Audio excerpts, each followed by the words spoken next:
In this video we talk about one-roll gamebooks, a line of gamebooks written by M.D. Makin, and it looks like they are still produced and printed on demand. And I must say right away that they are a good quality, editorially speaking, because when it's about author publishing their own work, I've seen really poorly edited and poorly assembled game books. These ones are clean from that point of view, are well put together linguistically, punctuation, editing, and all that. They also have illustrations that are made by hand, and these days you never know, you never know. I don't want to give you spoilers, but just want to give you a sense of the art that is made by the author himself, and that's nice. These books are part of a modern trend of game books that capture some of the feel, the flavor, the atmospheres of classic game books of the 80s and the 90s. In particular, these ones have a very strong fighting fantasy feel to them, which is not a negative at all. The idea of adventurous fantasy, of a nameless, faceless adventurer who gets a mission and then gets caught in all sorts of troubles in a fantasy world that has a lot of different elements in it. Heterogeneous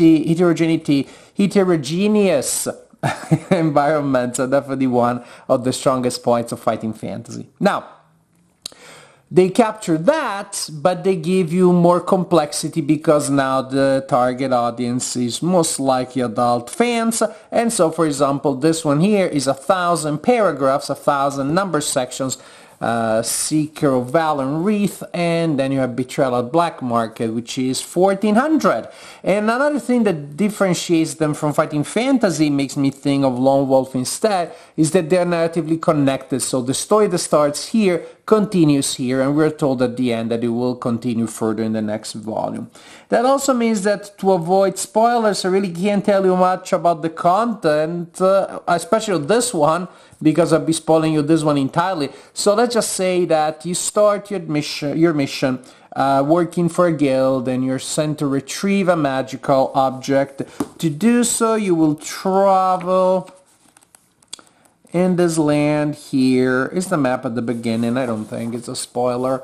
And you start from Valen Wreath, hence the name, your name, you're the Seeker, and also the title, and then you need to reach the Black Spire Mountains. And so this book takes place a lot in the wilderness, with a section indoors later, and that mission will lead you to the city of Black Market, and so the following book is mainly set in that city, so you have a lot more, well, an urban setting and indoor locations.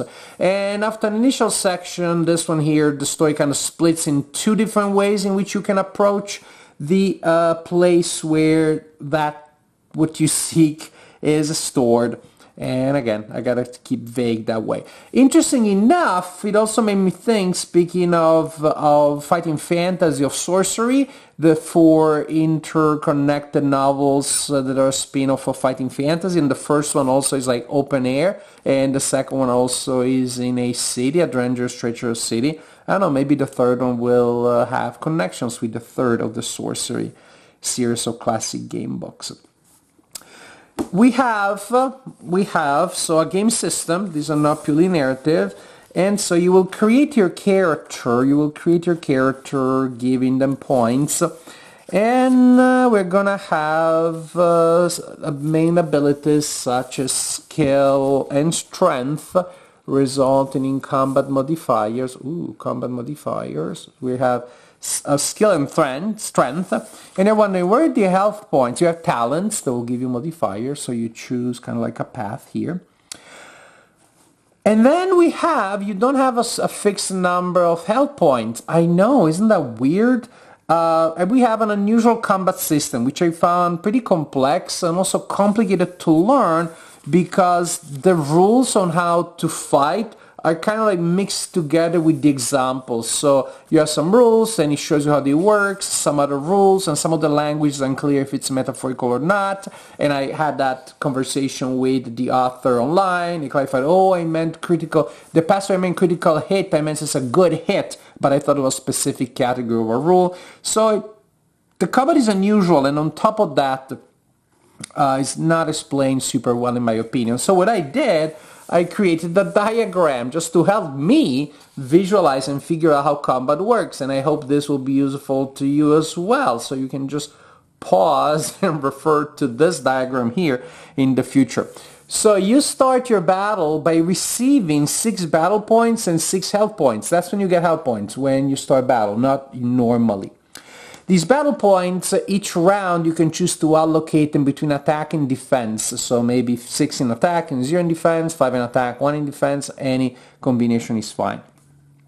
And you can change it every time. Now, I like game books where either you resolve combat in a round or 2, or if it's a multiple rounds, then you have choices every round. And this would be the allocation of battle points to attack and defense, one of those choices. So far, so good. So you will have information about the enemies in the books. It's printed there. I'm looking for an example, and of course I can't find it, and it's all good, and of course I can find it as soon as I say that. And then there would be what the stats for the enemy will look like. Their attack, defense, their health points, and the class. Class can be A or B, and it simply means if you're very good or not so good at fighting. The text will tell you who is the initiative player. Hopefully it's you, and the initiative player will start attacking the opponent. The initiative player rolls a d6 and adds their attack. And then you compare it to the defense of the opponent. If the total attack is higher than the defense, then you roll for damage.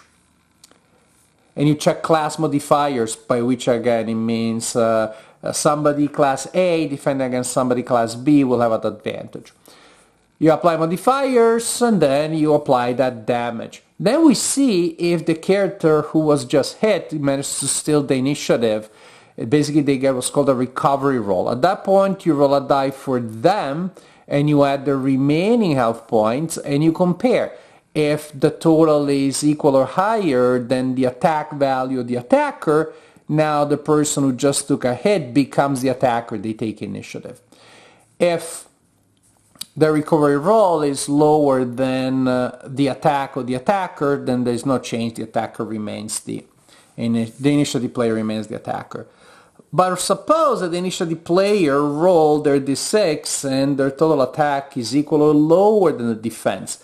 Then we have, which is weird, an oppositional die roll, meaning 2 die rolls and you need to compare them. Everything else was 1 die roll compared to a threshold. Here you're going to roll a d6. After you miss your attack, the enemy gets to counter. And so you're going to roll a d6 and add the attacker or the enemy that was just attacked, and another d6, and you add the defense of the initiative player, the one who tried to hit. And then we see what happens. If the enemy has a higher value in this roll than the initiative player, then they hit the initiative player and they become the initiative player. Otherwise, if the enemy who's trying to counter, their roll is equal or lower than the roll of the initiative player, there are no changes. The initiative player is still that one. If you're confused, that's how I felt, and that's what I felt before doing this diagram and after creating the diagram. It seems to me unnecessarily complicated. Also, I don't like the fact that for what seems to be completely arbitrary, you have different procedures. From time to time, a success is only if you're higher than something. Other times, higher or equal is a success. Why here you roll against a threshold and here you roll 2 dice and you compare the result? I don't get it, but I can tell you that after I struggled with this and I made my diagram, I decided that I was going to be a pacifist and I was going to play the game books in story mode, if you know what I'm saying. And so in order to not to spam the story mode too much, I decided to be as pacifistic as possible, to try to avoid combat as much as possible, so I still get very close to the real deal. It turns out I found a way of reaching the end of this one, beating this one, unless I made a mistake with only 3 fights, so I basically only had to skip 3. And maybe you can make it into a game. You can find a path that has fewer than 3 fights. This one, well, there were more fights, so I had to rely on the story mode more. Because in any case, these game books have a lot to offer in terms of plot, in terms of characters, in terms of immersion. I think the author did a really good job of creating a fighting fantasy-like scenario in story world that has that general flavor, but is also very detailed, has a lot of granularity, and there's just a lot that you can explore. With 1,000 and 1,400 paragraphs, there are just more things that you're going to be experiencing than what you find in a lot of fighting fantasy books.